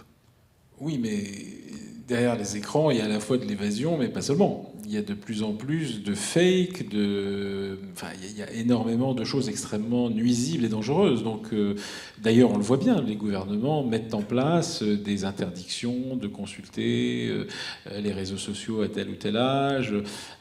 Partout en Europe, il y a ces réflexions, et j'ai même un peu partout dans le monde, parce qu'on est en train de se rendre compte, là, il y a de plus en plus de travaux qui s'accumulent, de psychologues, etc., qui montrent que les écrans ont quand même des effets négatifs sur l'éducation, sur les relations entre les individus. Et donc on est en train de se rendre compte que livrer, donc être occupé, oui d'accord, mais si c'est devenir la proie et devenir addictif à des loisirs qui nous... finalement, qui ne nous font pas du bien. Parce que ce matin, on l'a rappelé, le sujet de la santé mentale, c'est un sujet dont on parle de plus en plus, mais le lien est de plus en plus fait entre santé mentale et les écrans. Et moi, ce qui me frappe beaucoup, justement, dans l'enquête qu'on a faite pour l'AFDAS, il y a un enseignement majeur, c'est que les plus connectés sont aussi ceux qui souffrent le plus de la solitude, par exemple. Ce qui est a priori un paradoxe, c'est-à-dire qu'ils sont connectés à plein de gens, mais en réalité, plus vous êtes connecté, moins vous l'êtes en réalité. Et donc le sentiment de solitude monte dans notre société, il est lié en grande partie à l'usage des écrans et au fait qu'on est complètement tétanisé devant son écran. Donc non, moi je pense que les politiques devraient, ils le font déjà, mais devraient s'inquiéter parce que à terme, c'est une partie de la population qui pourrait être complètement mise de côté, complètement... en plus, sans parler des effets négatifs sur la santé physique. La montée de l'obésité n'est pas étrangère au fait qu'on ne se dépasse plus. On se dépasse plus parce qu'on est derrière son écran. Donc la sédentarité, elle est aujourd'hui liée au numérique. Est-ce que c'est une forme d'assignation à résidence, ce divertissement digital ? Ben oui, je pense que la conséquence du digital, c'est que ça... Alors, dans nos études, ce qu'on voit très bien, et le Covid, de ce point de vue-là, a représenté une étape majeure, c'est que les gens aujourd'hui ont tendance à se réfugier de plus en plus chez eux. Ils ont coupé. Alors il y a l'effet inflation dont j'ai parlé, c'est-à-dire que vous avez moins de pouvoir d'achat, bah, vous sortez moins. On va le voir d'ailleurs cette année, cet été, avec les vacances. Les gens vont beaucoup arbitrer. Mais ils le font d'une manière générale dans leur vie courante, en réalité. Et donc ils sortent moins. Et il y a un repli sur la sphère personnelle. En fait, moi, il y a des travaux... qu'on a regardé, qui ont été faits aux États-Unis, qui sont très intéressants.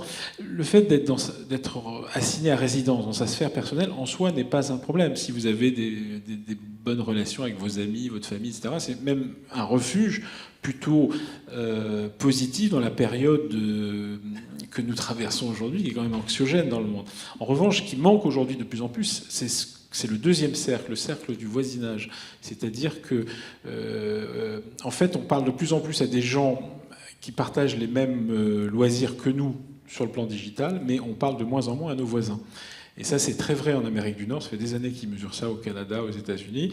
Nous, on va le mesurer cette année chez Sociovision en France pour essayer de mesurer et tester ces hypothèses. Mais selon ces recherches, le fait que nous ne parlions plus à nos voisins, le danger que cela comporte, c'est que nous n'apprenons plus la démocratie concrète. C'est-à-dire que c'est quoi la démocratie concrète? C'est rencontrer régulièrement des gens qui ne pensent pas comme nous, qui ne sont pas ni du même âge, ni du même milieu, mais le fait simplement que chaque jour on les fréquente un petit peu, c'est une forme d'apprentissage de la démocratie, c'est-à-dire de vivre chacun avec des opinions et des systèmes de valeurs différents. Si cet échelon-là saute, c'est-à-dire que si on ne voit plus jamais nos voisins, si on arrive à la situation qu'on commence à connaître en France aujourd'hui, c'est qu'on n'arrive plus à se parler les uns les autres. Et donc plutôt que de se parler, on s'invective, et ça devient le climat agressif que l'on connaît aujourd'hui.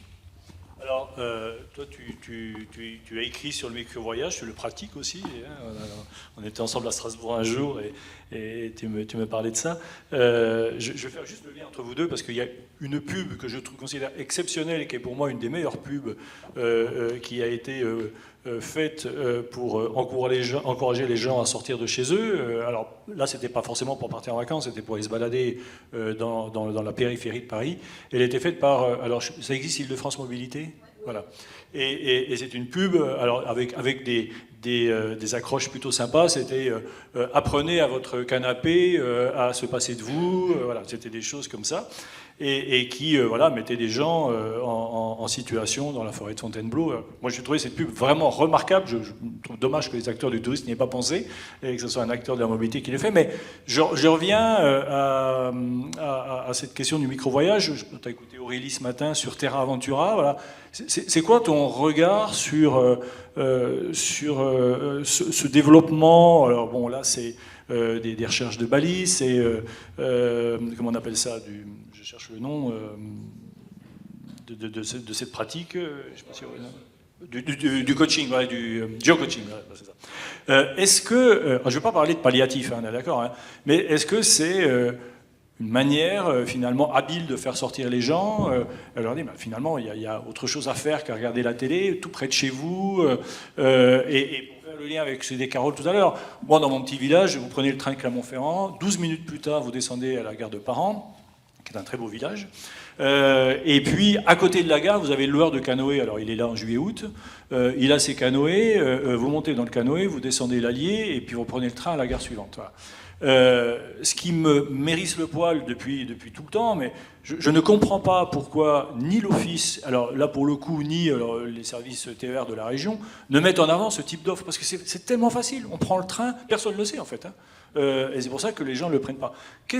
Comment on peut développer cette notion de micro-voyage j'ai envie de dire simplement pour faire sortir les gens en opposition à cette assignation à résidence?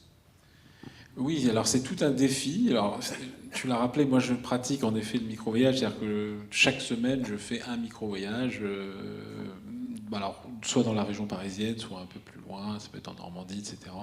L'idée c'est de partir pour la journée, à l'aventure, ou une demi-journée. Mais je fais ça avec...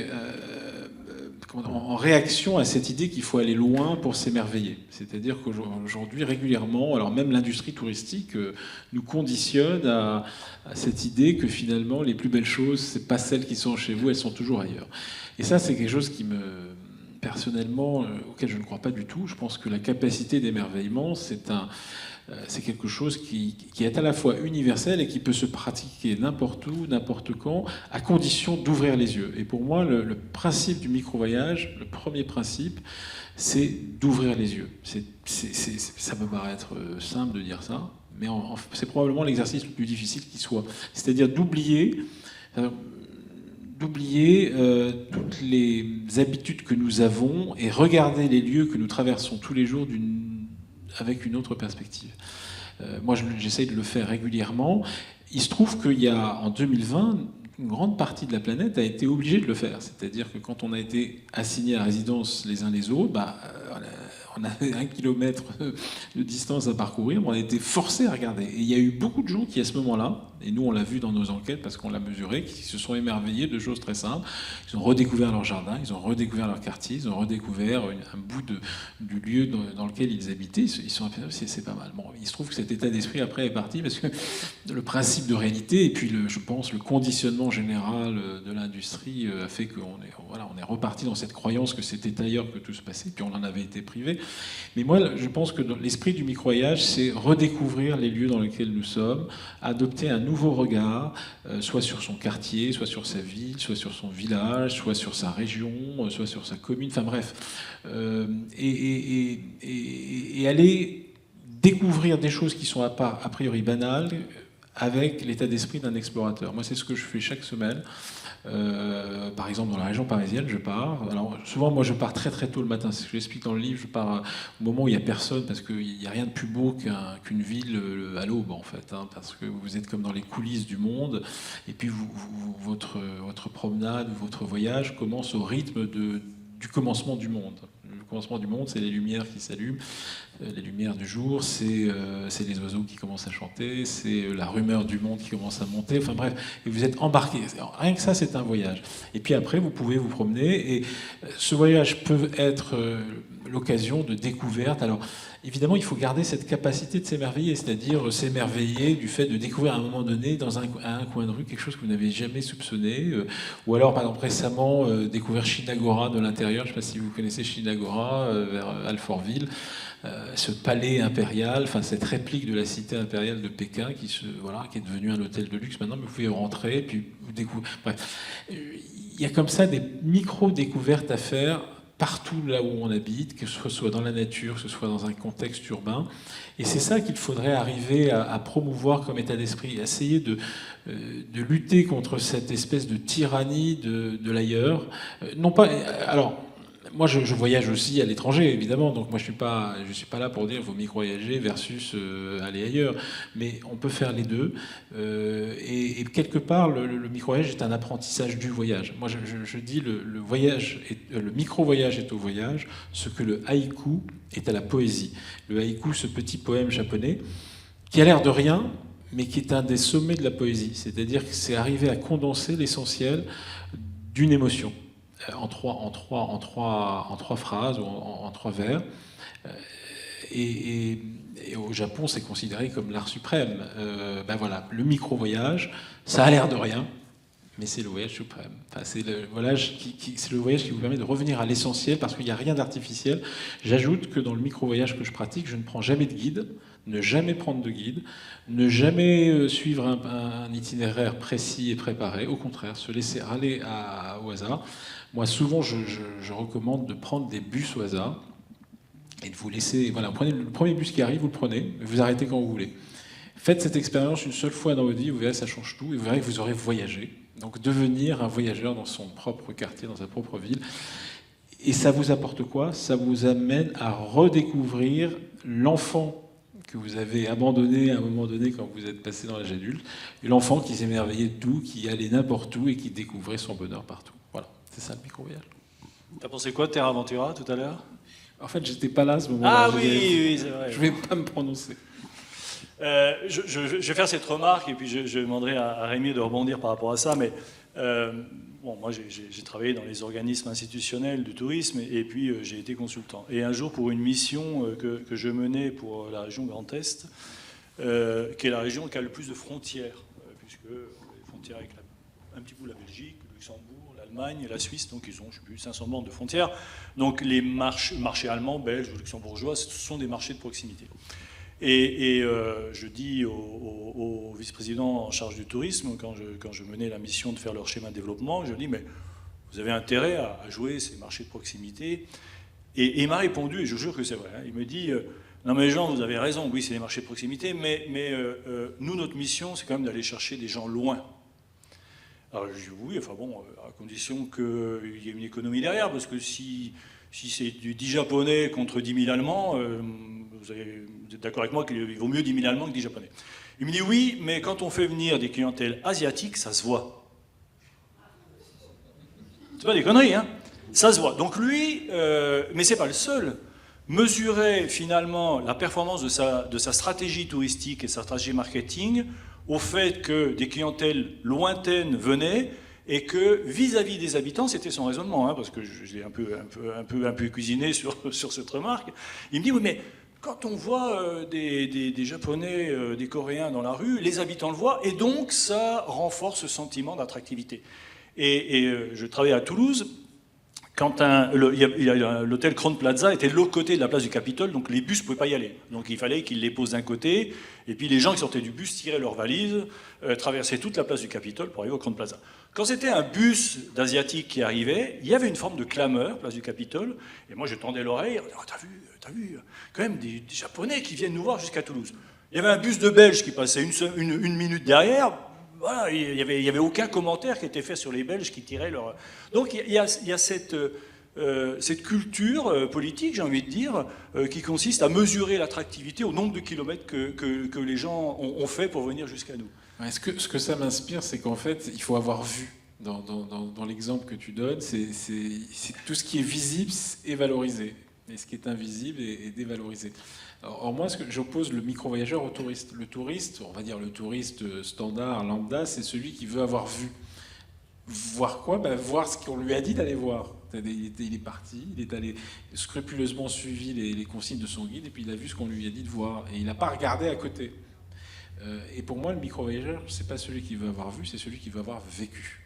Le plus important, c'est de vivre, en réalité, des émotions. C'est pas d'être téléguidé dans ces émotions. Surtout à l'ère de l'intelligence artificielle, parce que j'ai même pas prononcé le mot, mais ce mot, l'intelligence artificielle va amplifier encore davantage tout ce qu'on vit actuellement. C'est-à-dire va encore davantage nous téléguider dans telle ou telle direction. Donc il va falloir, un des grands défis du tourisme de demain, c'est d'éviter l'intelligence artificielle. Rémi, je pose juste par rapport à cette remarque, hein, mais vous observez le tourisme depuis longtemps. Pourquoi on est toujours scotché à l'idée que la performance de l'économie touristique, elle est liée au nombre de kilomètres qu'on a fait? Pourquoi on n'arrive pas à changer de paradigme, à avoir un autre regard, justement par rapport à ce que vous avez dit tout à l'heure sur la pandémie, mais on pourrait le dire même sur la crise d'aujourd'hui, puisque les billets d'avion coûtent plus cher, et puis on ne sait pas ce qui va encore nous tomber dessus demain.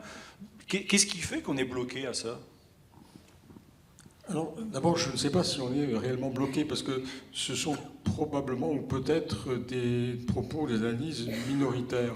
Parce que ce que vous rapportez du vice-président de la région Grand Est, on pourrait le mettre en parallèle, par exemple, avec l'efficacité de l'affichage d'une destination touristique dans le métro à Paris.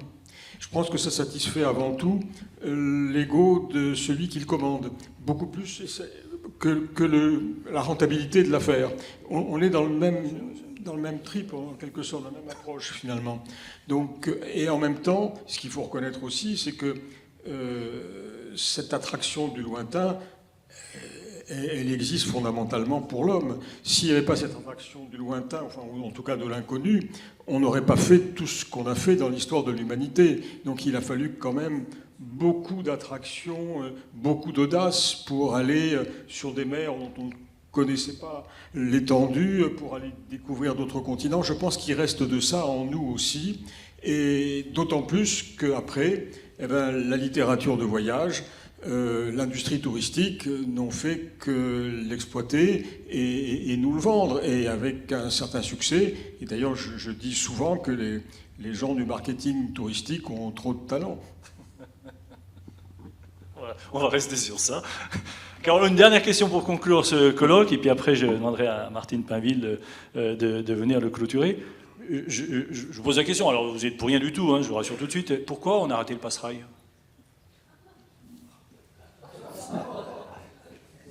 On l'a pas arrêté.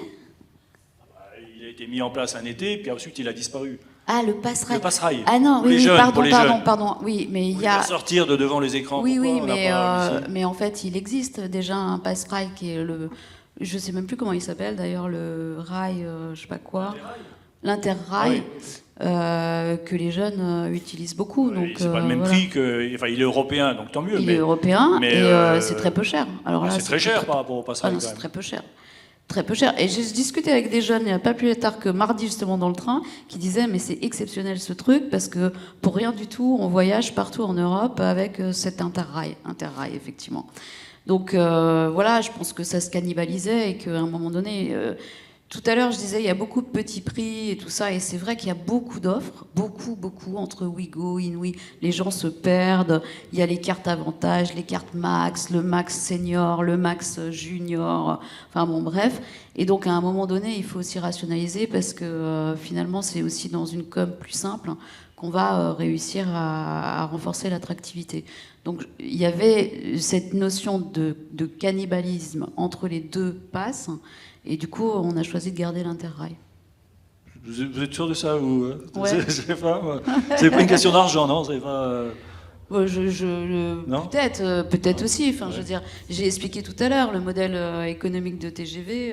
Il veut que TGV soit rentable, et c'est au bénéfice Ceci de dit, tous. le Passerail excluait le TGV. Ce qui me fait dire quand même que pour un gamin de Juvisy qui voulait partir à Argelès passer ses vacances, il fallait quand même qu'il soit un peu ferrovipate pour savoir le train Ouais, qu'il fallait prendre depuis ouais. Juvisy pour arriver à Argelès. Hein, Non, mais oui, mais aujourd'hui, il y a ce gamin-là, il a Ouigo. Pour peu qu'il ait des frères et sœurs qui soient entre 4 ans, par exemple, il ne paye pas. Entre 4 et 12 ans, là, il paye 9 euros. Et puis ensuite, le panier moyen, je l'ai dit tout à l'heure, c'est 25 euros pour Ouigo. Donc, à un moment donné, toutes ces offres-là multipliées, ça crée du bruit. Et finalement, ça ne profite pas au système ferroviaire parce qu'il y a d'autres offres qui se cannibalisent. Donc voilà, on a beaucoup de prix et on a déjà du mal à. Et le Ouigo, il y en a plus en promouvoir. été? Oui, alors Ouais. Ouigo, par exemple, là, on sort une nouvelle offre sur Hendaye.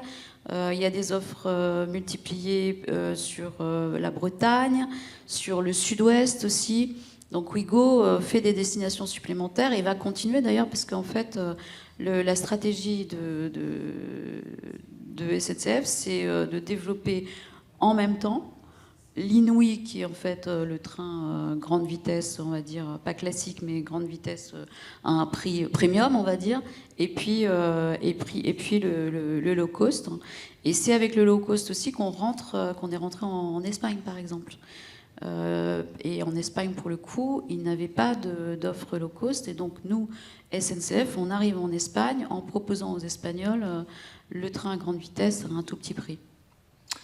Merci. Vous me promettez qu'on aura des intercités tout neufs pour aller à Clermont-Ferrand l'année prochaine parce que... Il faut le demander à l'État, surtout. Oui, monsieur le ministre est venu, il nous l'a dit. Alors, Très bien, alors. Bon, mais comme ça fait 3 fois qu'il nous le dit. C'est lui le boss. Hein. Et ça fait 3 ans qu'il nous le dit que c'est l'année prochaine et que ça repousse. Non, je plaisante. Oui, mais c'est l'État le boss Je sais de bien, je sais l'Intercité. bien. Est-ce que vous avez des questions avant de demander à Martine?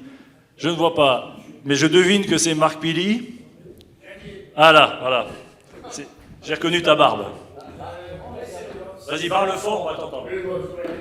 En 2009, il y avait une stat qui était sortie d'un sondage de l'ANCV qui disait grosso modo qu'il y avait 20% de la population qui se résignait à ne pas partir en vacances. Les derniers chiffres que j'ai vus, c'est 30%. Est-ce qu'aujourd'hui, on n'est pas dans un processus où la résignation du départ en vacances devient un lieu commun et donc un vrai problème sur la question de la capacité à vivre ensemble? Je ne rebondis pas sur ce que vous avez dit, M. Plafou, sur l'enjeu de cette capacité que donnent les vacances à rencontrer des autres, qui est un moyen peut-être à l'isolement de la proximité, mais est-ce qu'au niveau des données, vous avez cet élément qui démontre qu'il y a une forme de résignation au départ en vacances? Ça, c'était ma première chose. Et deuxième chose, il semblerait que nos cerveaux soient faits de nomadisme. Aujourd'hui, comment on peut redémontrer que la question du voyage est éminemment salutaire pour notre capacité à être encore humain? Une question, vous avez 4 heures. Moi, je vais te répondre juste sur la première, parce que je l'ai lu ce matin, et c'est la remarque que je posais à Saskia.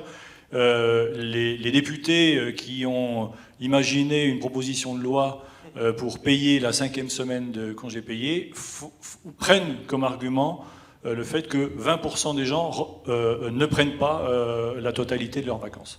Donc le chiffre, a priori, est encore vrai aujourd'hui. Hein. Je ne dis pas ne partent pas en vacances, hein, c'est pas ça. Ne prennent pas la totalité de leurs vacances, d'où... oui, leur congé, oui.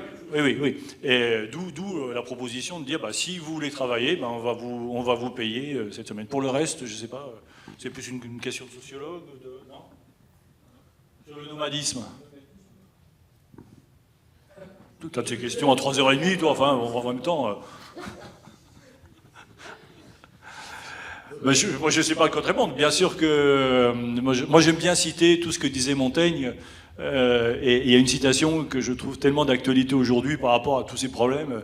Il disait moi, quand je pars, je veux être moi-même un étranger aux yeux des autres. Je trouve que cette définition du voyage est quand même assez belle. Enfin voilà, c'est de devenir un étranger aux yeux des autres quand on va visiter ailleurs. C'est, je trouve, une bonne formule qui vaut encore en 2026. Juste ajouter un constat empirique et historique, c'est-à-dire que toute l'histoire de l'humanité, c'est une histoire de la sédentarisation, et c'est qui s'est accéléré au XXe siècle avec l'élimination systématique dans les pays où il y avait encore du nomadisme, précisément des nomades pour les sédentariser. Alors, ça c'est pour la définition fonctionnelle, historique du nomade. Mais pour rattraper cette sédentarisation, les sédentaires se sont mis à être, quand ils en avaient le temps et les moyens, de plus en plus mobiles. Notamment.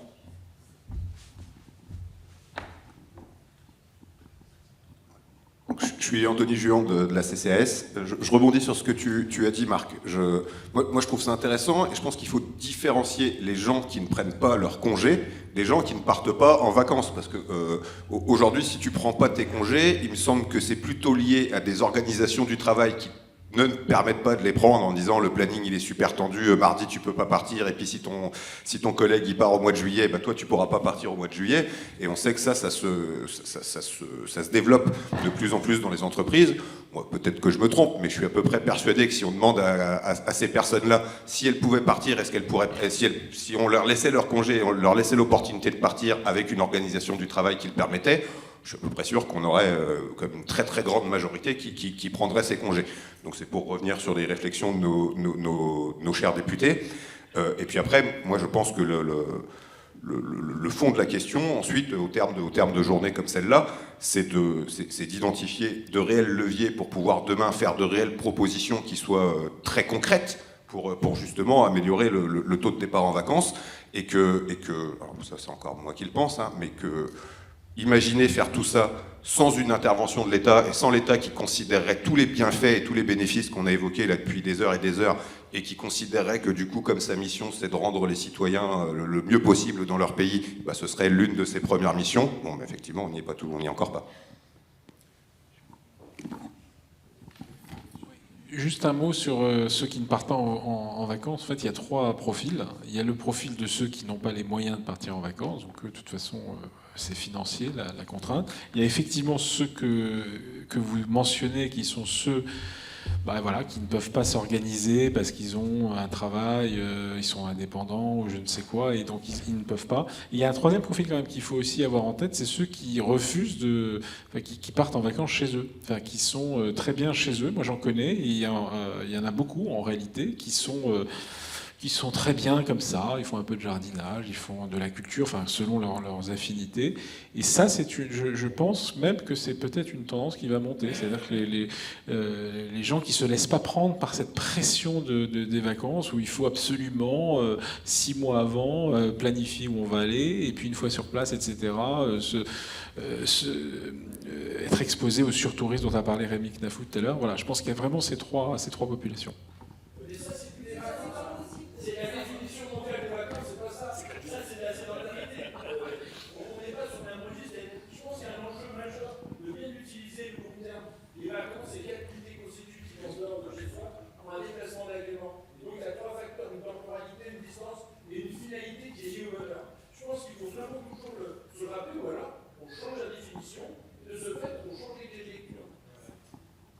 Juste avant de donner la parole à Lilian, mais sur l'organisation du temps de travail, évidemment, je rajoute juste que la gestion d'un 35 heures est un exemple parfait, hein, entre ceux qui ont gagné un quart d'heure par jour et puis ceux qui ont gagné des RTT.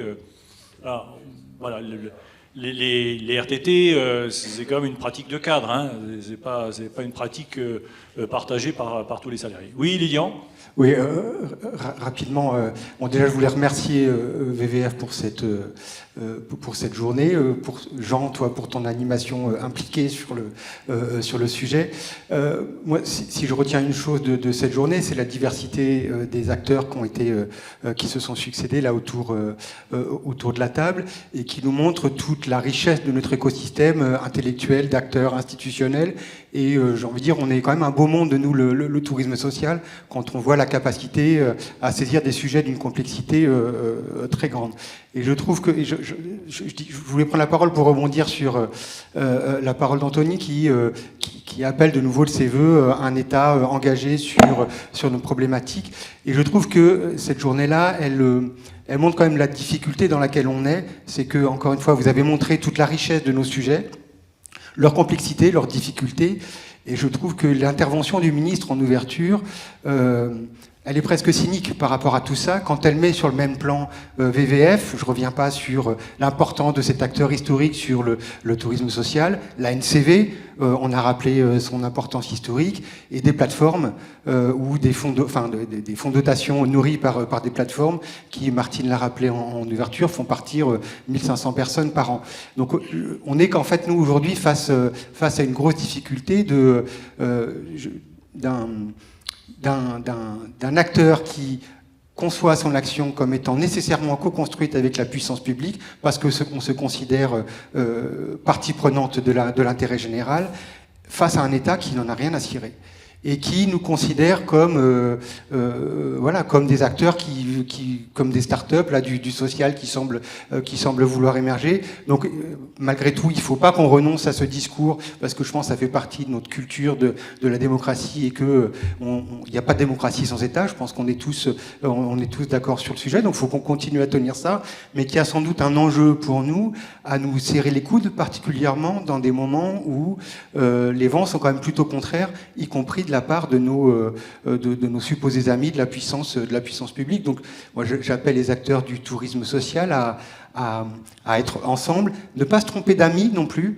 Je pense que les sirènes là, de ces opérateurs-là, ce sont des faux amis, donc il faut peut-être en prendre ce qui est important, mais ne pas considérer que ce sont les lieux qui nous permettront de répondre aux grands défis qui sont les autres. Voilà, je n'ai pas pu m'empêcher, Anthony, de rebondir sur ce que tu viens de dire et la question de la puissance publique. Il ne faut pas qu'on ait l'air d'amant et conduit et qui court après son amour perdu, quoi. Moi, je vais juste te faire la remarque que quand François Morel prend la parole sur France Inter, bah ça a l'impact. Et les mots de François Morel et le titre de sa tribune pour dire « Il y a encore des enfants qui n'ont jamais vu la mer », ouais, je trouve que ça a la gueule, je vais le dire comme ça. Ça a l'impact, ça a été repris par beaucoup de gens, par beaucoup de médias, parce que François Morel est médiatique et que sa tribune était juste, voilà. Et voilà. Moi, en tout cas, ça me fait dire qu'il faut qu'on ait aussi des attitudes à la François Morel. Quand j'ai dit ce matin, il faut qu'on ait les mots. Oui, c'est inconscient de fermer un centre qui accueille des enfants pour apprendre la voile. Et il faut qu'on ait ces mots-là aussi, parce qu'on est trop gentil dans l'analyse et dans le commentaire. Il y a encore une question, non ou pas, non ? Une dernière, monsieur ? Oui, Ricardo Coronado de Vacances et Familles. En fait, la réponse a été donnée depuis ce matin et vous avez employé aussi quelques mots. En introduction, Madame Pinville a dit que nous étions trop timides, ce qui est vrai. Ensuite, vous avez parlé de chiffres et vous avez parlé de redistribution. Et je pense qu'en fait, on est tous un peu anesthésiés par ce nouveau système un peu qui s'impose à nous, où finalement, moi qui suis nouveau dans ce secteur-là, enfin dans ce monde-là, et j'ai l'impression que le ruissellement nous avait un peu convaincus et que la réalité aujourd'hui nous rattrape. Et donc je pense que l'univers dans lequel on est, c'est-à-dire un corps intermédiaire qui pèse énormément dans cette société, qui est nécessaire au pouvoir public, qui est nécessaire aux maires, aux ministres, je sais pas, il doit taper du poing sur la table, en fait. Voilà. Et je pense que votre proposition sur la demande de redistribution, elle me paraît pas sale, elle me paraît pas d'extrême gauche, pas révolutionnaire, elle me paraît simplement équitable. Ce que la France a su faire à des moments donnés. Je vous rappelle qu'après la guerre, le programme, c'est les jours heureux. Voilà, donc c'est aussi notre rôle, je crois. Mais alors, quand je parle de distribution, ça n'exonère pas l'ensemble de l'écosystème des acteurs à inventer eux-mêmes leurs propres dispositifs, parce que je pense que c'est là où le bas blesse. Moi, je ne suis pas un grand libéral, hein, vous l'avez compris, mais je suis quand même assez opposé à l'idée que la taxe de séjour, par exemple, serve à financer des offices de tourisme, des CDT ou des CRT. Si on fait du marketing pour promouvoir des destinations, il n'y a pas de raison que les acteurs de la destination n'y participent pas financièrement. C'est pour moi le seul secteur, hein, qui est dans cette situation. J'habite dans le périmètre du Saint-Nectaire. Pour promouvoir le Saint-Nectaire, qui est un signe de qualité, on appelle ça les SICO, hein, il y a une loi assez simple, hein, c'est les contributions volontaires obligatoires. Alors ça fait à chaque fois sourire parce que c'est volontaire, c'est obligatoire. Et c'est une forme de taxe, enfin de contribution plutôt, puisque ça s'appelle contribution, que chacun des producteurs de lait du périmètre du Saint-Nectaire paye. Ça leur fait grosso modo 5 millions d'euros pour faire le marketing du Saint-Nectaire. Voilà, il y a aussi des solutions comme ça. Moi je rêve demain, mais je le dis sans aucune provoque, hein, que le milliard de la taxe de séjour vienne participer à l'accompagnement des gens qui ne partent pas en vacances, parce que ça sera vertueux, parce que derrière ce milliard, il y aura d'autres consommations, et que les autres consommations amèneront plus de taxes de séjour, et que voilà, le modèle sera vertueux. Et aux acteurs, moi j'étais en Occitanie, il n'y a aucune raison que les bel en bras, les Pierres et Vacances, mais aussi les acteurs du tourisme, c'est ça, ne payent pas un petit bout du marketing que l'on fait pour promouvoir la destination. Bon, tout d'abord, je voudrais te remercier, Jean, remercier vraiment tous les intervenants. Je trouve que cette journée, si je peux le dire ainsi, nous fait du bien, fait qu'on a pu échanger, travailler ensemble sur tout ce que pourrait être, malgré tout, sur toutes ces propositions qu'on a à faire, parce que tu le disais, je crois, tout à l'heure, à travers tout ce qu'on a pu entendre, à travers ce que chacun a pu exprimer, il faut qu'on en sorte quelque chose. Et en fait, on n'a pas, ça a été dit, je crois, un moment, à être attentiste de ce que l'État peut nous proposer. On a aussi, nous, à être force de proposition, notamment par rapport à ce qu'on a pu entendre ce matin de la part du ministre. Donc notre tourisme social, il est quand même toujours vivant. Il est là, il est fort, il est implanté. Certes, il y a des moments plus sensibles, plus difficiles. On voit des familles, on voit d'autres manières aussi de partir en vacances, d'autres manières d'être en congé, d'autres manières de faire du tourisme. On attend dans nos propositions, mais également dans ce que peuvent nous proposer les collectivités, on l'a évoqué tout à l'heure, on attend quand même des politiques publiques à mettre en place. Je crois que ça structure quand même ça structure des vacances, ça structure des congés et la capacité à partir en congé. On parlait de mobilité par exemple. Tout ça fait que je pense que ce travail que nous avons commencé collectivement à faire, moi ce que je trouve bien également aujourd'hui, c'est qu'on a pu, et on l'avait commencé depuis quelques semaines avec quelques opérateurs, commencer à travailler ensemble. Et je crois qu'il faut continuer à le faire, rebondir sur ce temps-là qu'on a vécu aujourd'hui, qui va se prolonger tout au long de l'année par d'autres colloques comme celui-ci. Et je crois qu'il faut s'en servir pour être ensuite force de proposition auprès de l'État, auprès de nos partenaires publics, également auprès des acteurs de la mobilité également. Tout ça, il est important de continuer ce travail-là. Sinon, ce que nous faisons, ces réflexions que nous menons en commun, ces difficultés que nous avons aussi, elles pourraient rester lettres mortes, mais on a à prendre, j'allais dire, notre bâton de pèlerin, et en tout cas à être très présent et très mobilisé. Je ne sais plus qui a parlé tout à l'heure peut-être de coup de gueule, en tout cas ça reste à faire. On est malgré tout des acteurs, tous là engagés. Nous sommes des acteurs mobilisés, et bien à nous de continuer cette mobilisation. Merci.